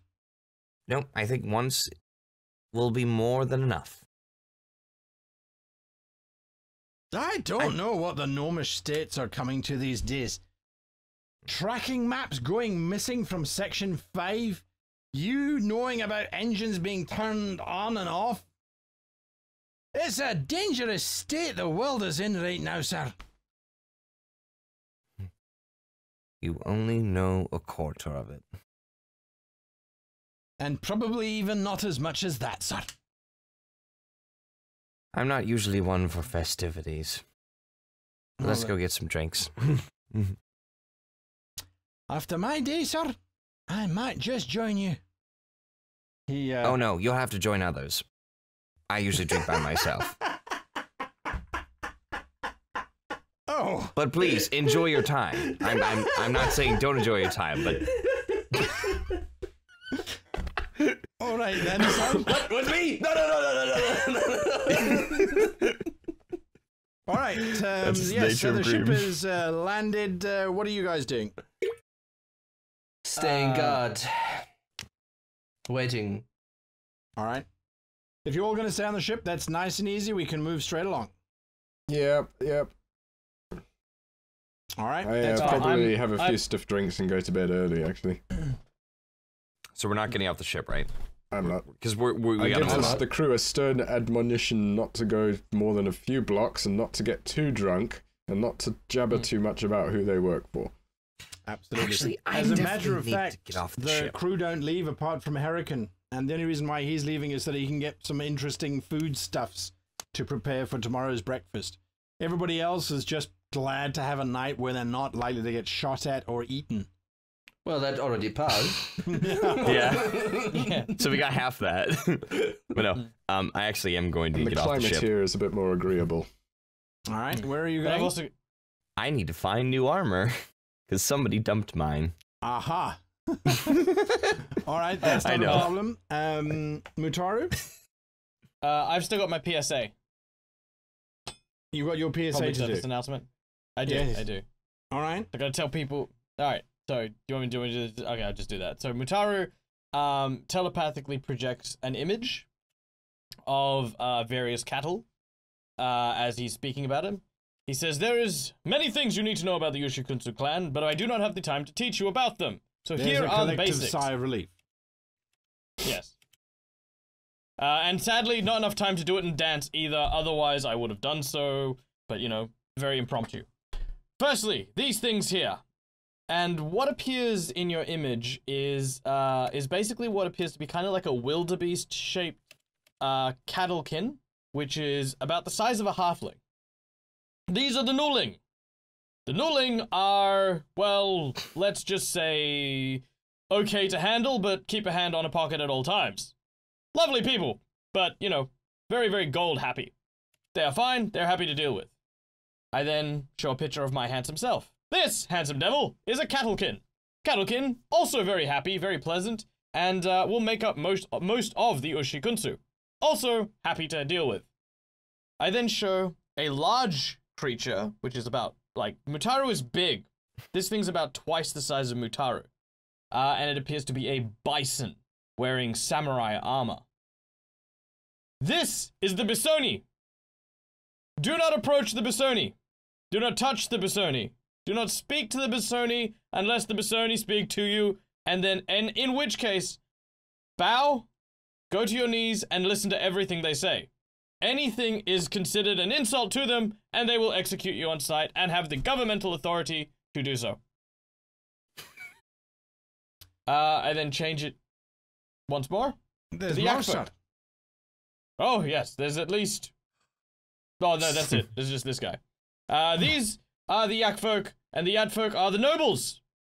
Kings, queens, princes, dukes, etc., etc., etc. Again, same thing. Treat them as you would others. Although, with the language barrier, I don't expect you to do much with this information, but for the love of God, do not bring the wrath of these people upon us at any stage. All right. With that, Apart from that, there's have fun. There's applause, polite applause from the crew, and I need to get a tinfoil hat. everybody just goes back down the stairs into the ship, except for Hurricane. I thought that was very informative. Thank you, sir. I appreciate the imagery. Oh, well, you're welcome. Oh, well, I'm going to go stretch my legs as well if you want company, Hurricane. I'm just going food shopping, sir. So, I think I need some air. all right, sir. Oh, All right, so you go down onto the streets with Hurricane to go shopping. Graham, you go shopping for what you hope with the translation, because the Chung don't speak common. Poop. So unless you speak Chung, there's lots of, how much is this? And then hands come up, and then hooves come up, and there's general argument. Hooves have very big problems kind of showing how much. One, are you talking from experience here? Is this kind of like your current experience? Yeah. Oh So my there's god. lots of shouting at one another. How much are you willing to spend, Graham? That's why I need to ask, like, how much, like, is my personal fund? Because first off, I still do have the original gold. What? Oh, time. Do we want to do this out of game? Maybe after this. Yeah, Oh, absolutely. yeah. So Okay. once you've spent the cash, you get back to the ship. That's not a problem. I mean, yeah, like if I can find it, I want to find really nice armor as best I can. Studded Sure. leather if I can. We'll work out the cash later. All right, so everybody is back on the ship. The sun rises, as does the Windswift, and she continues her journey to the south.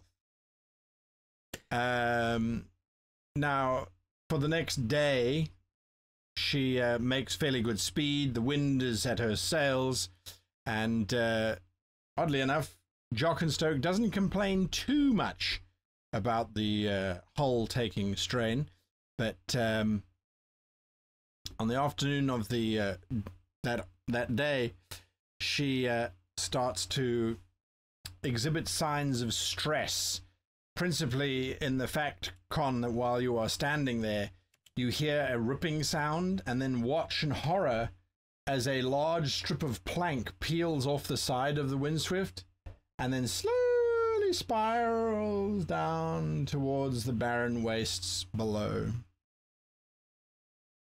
How far have we got till we get there? You should be there by about lunchtime the next morning. The next morning. Fantastic. Jock and Stokes! Bits are falling off the ship. This is concerning me. Don't worry, sir. They've been doing that since we left the desert. How is our flight integrity looking? We're down to about 600 yards altitude, sir. Are we going to make it, is the question I'm asking. We have a day and a bit of flight ahead of us. Aye, if the weather stays fair, we should be all right, sir. If the weather stays fair. When does it ever do that? And as you look up at the weather, the sky is clear, and it seems to be a perfectly wonderful afternoon. Light breeze, a few clouds skulking about here and there, playing hide and seek with one another. But other than that, absolutely calm conditions. Blackston, do you want to talk to Hashtal? Sure, if time allows. Yep, we're still good. All right. So after waiting the night, so this would be then more than 8 hours, I assume. Yep. I ask our chef to fashion like some soup, some broth that she could partake. And I let the guards outside. I let them have the key, but I get the broth, get inside the jail cell, lock the door behind me, sit next up to her and shake. She rouses, and for a moment obviously had been somewhere in a very happy place, because when she sees your face, everything darkens down again. And then she sits up very orderly, very neatly, and in a very non-aggressive way. Do you feel better? Sam? She nods. Very well. You must be hungry. And I kind of give her the... But be careful, it's still hot. She tentatively starts to sup on it. Now, I think we started off on the wrong foot. Let's try this again. Who are your people? Why did you attack us? And what are you after? While you think about these questions, you can finish your breakfast. A quill and parchment, and I kind of tender that too. She puts the soup bowl down, picks up the quill, looks at the page.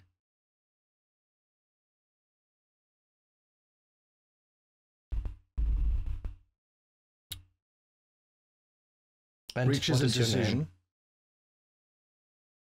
And she starts to write quite quickly on the page, moving across, writing names, writing paragraphs worth of information.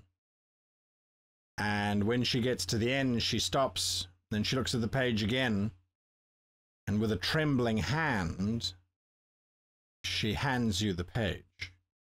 I realize it is a lot harder to read people if they don't actually speak to you, but write something. Yes. You could, but just from my personal feeling about her gesture, about how she read it, about the trembling in the end, perhaps, would I think she's masquerading, or would this actually be, which I in real life would think that she doesn't know what she's doing and she's like kind of giving up here a little bit, right? Like giving up more information that she might would have done.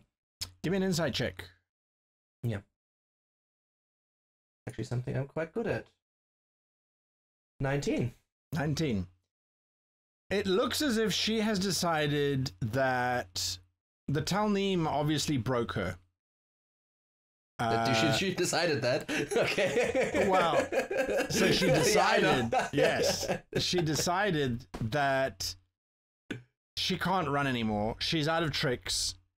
She is out of her league here. And her best option is to come clean.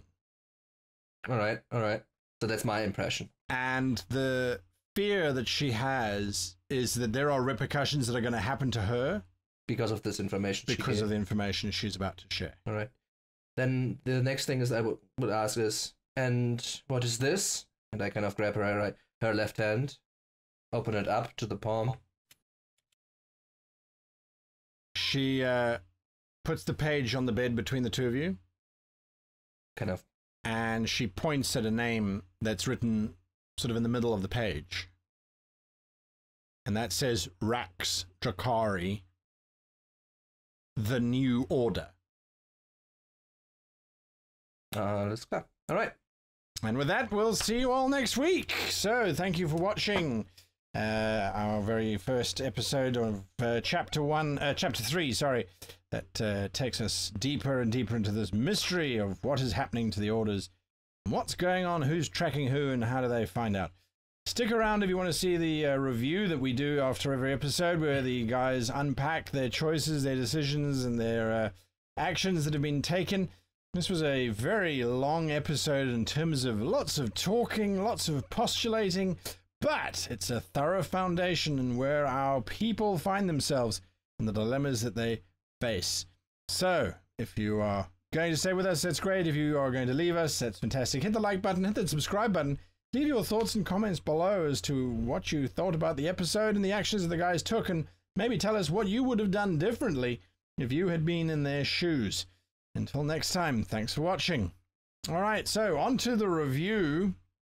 Here we go. I'm going to roll the dice of destiny. Number 2, so Con, you're it.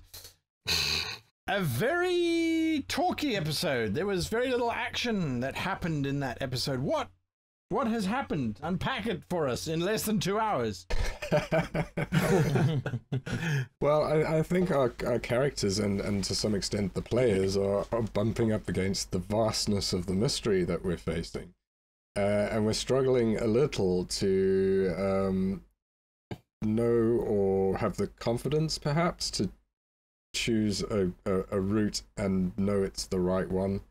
Maybe we're metaing it a bit too much. I don't know. But don't get me wrong, I don't think there's been any problem with the last session. I quite liked it. Our characters need to figure this stuff out.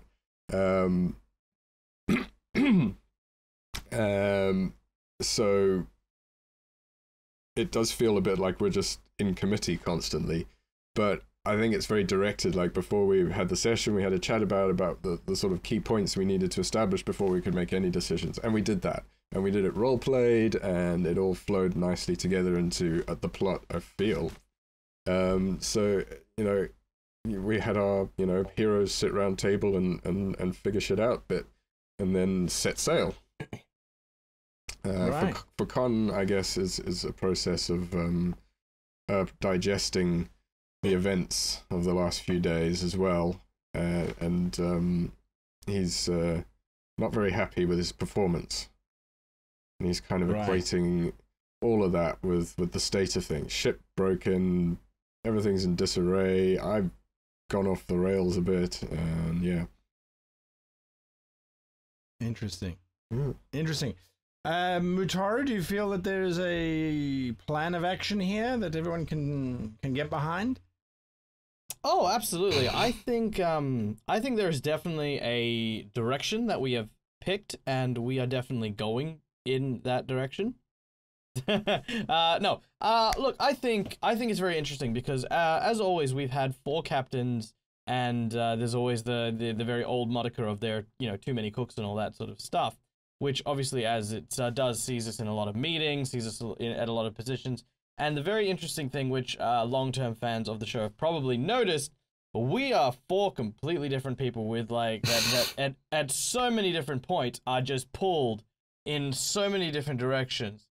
So I mean, sometimes episodes like this are kind of good because it sort of helps us as individuals realign when we feel like there is going to be a fracture. So things like, for example, Blackstone revealing the artifact to Khan, and you know, actually having that investment with the prisoner, you know, and Graham obviously having investment in that as himself.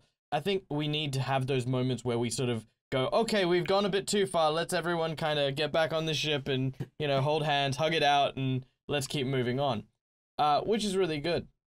As for my contribution today, because I think honestly, Mutaru does what Mutaru does, which is I am the comedy pace. I basically there's all this seriousness in the world, and Mutaru just wants bacon. You know, like it's not he's a simple creature with simple likes.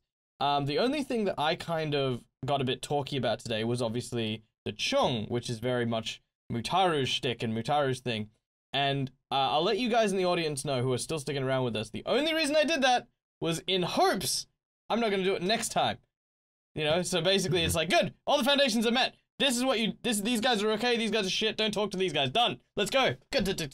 And then hopefully with next week, we can really get our teeth into showing and being a part of and tangibly loving and appreciating everything that Mutaru loves about being a Chung. All right. No, good. Graham? Why is everyone trying to be friends with Graham? Jeez, all lovey-dovey. There's one girl who's infatuated with this enigmatic individual. Jock and Soap just thought you asked him out for a beer. And discovered very quickly that was not the case. Not at all. That was great. I like Graham. So stop it. Stop liking me. I'm a douche nozzle. You haven't done anything douchey to Mutaru at all. Just wait. Yeah, that's true. Just wait. Oh man, I don't know. Are you nervous about what's in the letter? Now he is. What do you mean? You'll find out. And maybe. Obviously it's actually no. I am. I very much am nervous. nervous about the letter. I am having second thoughts, but of course I don't know none of this yet. But still, I don't know. This episode I felt like Graham did some stuff, but I like getting the comedy bits in there too.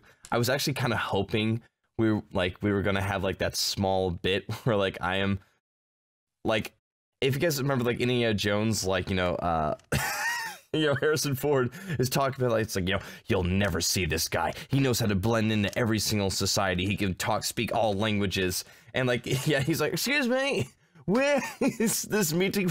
Like, I can imagine that'd be like Green, but like, you know, amongst the Chung and like very irritated, just like, no, I'm don't shove frogs at me. Where is just walking around, and then him getting in trouble and stuff. But I understood we also had to move along as well. But yeah, shopping is, and I think it was a good call there on Simon's behalf. Makes sense. I am a little bit confused as to how you don't know what the money situation is, but we'll figure that one out anon. I like everyone did though. So Simon, yes, your thoughts on the All right. adventure. So first of all, I want to apologize. I didn't mean it like don't do the. I mean, I agree with like it's a good idea to kind of just skip the kind of buying stuff because that's usually the most boring stuff to do, and it can take up a lot of time. But I didn't mean to kind of take over. I just meant like, okay, are we gonna do this? Like, is the session now over? And I didn't want you to kind of move the game along there. That was a miscommunication. So first of all, I want to apologize for that sincerely. It's still fine. I mean, we did have to move on. As a fellow GM and like out of game, I like these sessions very much, and I find that many players game the game with their characters never speaking to each other about their feelings, about their goals, and about their doubts. And I think establishing that gives the game so much more verisimilitude and so much more like depth, and the characters so much more depth because everybody knows now, okay, yeah, out of game I know everything, but what is this character thinking? Because you are a role player, so you're playing a role and not yourself necessarily. So I like these sessions very much, and obviously stories ebb and flow, so this is more like of an ebb sessions, but I think this sets up things, and I think this was very good to be in the first session because it gives everybody a foundation about roughly what happens. Obviously we spoke about things that happened in the past, and if you want to see them you can, but it also helps to get everybody into the situation that is happening that is quite complicated as we're trying to solve a mystery and not just like slay some orcs. For Blackston himself, and why I did the decisions I did is he is very full of himself and he doesn't doubt that he is right very often. And that certainly is one of his big, well, downfalls in character at least. So that's why, for instance, he took point with a prisoner, and he wanted to handle these situations. But as a player, I also know, for instance, the scene where I kind of asked the other characters, I know this is a team game, and we are all kind of doing this together. So just saying, like, we should do this, we should do this, we should do this, which maybe Blackstone would do, can kind of arise the ire and can get to problems. And this also helps to share the spotlight a little bit more. So, and we are a team after all, so this seems rather fitting. No, absolutely. Obviously, from my side, the challenge was, well, I'm trying to make a story here, and there's not much for me to do. I can do the NPCs, and that's about it. Which, as you say, though, it's a beneficial episode for you guys because you get to kind of put your cards on the table. To sort of get a plan of action. I think your course of action is a good one in terms of what you had available to you. I can't wait to see what ramifications the note has, if any, because of what's going to get said there. But yes. I'd like to also give props to Guy, just so that you for the audience to know. He had no idea where we were going to go at the beginning of this game. The fact that, I literally made up a festival randomly that was completely made up. I don't have any notes on it. I just sort of said it, and the fact he shot fireworks at us instantly made me regret that decision. I loved it. That was perfect. Damn it! That was a cool scene. That was good. It was awesome. Pass up a festival without throwing fireworks at you. Michael, don't give that GM ammunition. No, give him everything. Yeah. Give him cannons. It was a lot of fun. All right, so I would like to know your thoughts if you stayed with us up until this point. Leave your comments below in terms of what do you think about these kinds of sessions? Do you find them to be boring and you just want to move straight through them? Do you find them beneficial as the players here seem to find? How do you handle them as well when you are in this kind of moment? Is there negotiation? Is it analysis paralysis? Or is it a camel that was supposed to be a horse but it was done by committee? So that's what we ended up with. let me know. Let us know what you experience when you have these kind of things. Until next time, we will see you all again. Happy gaming.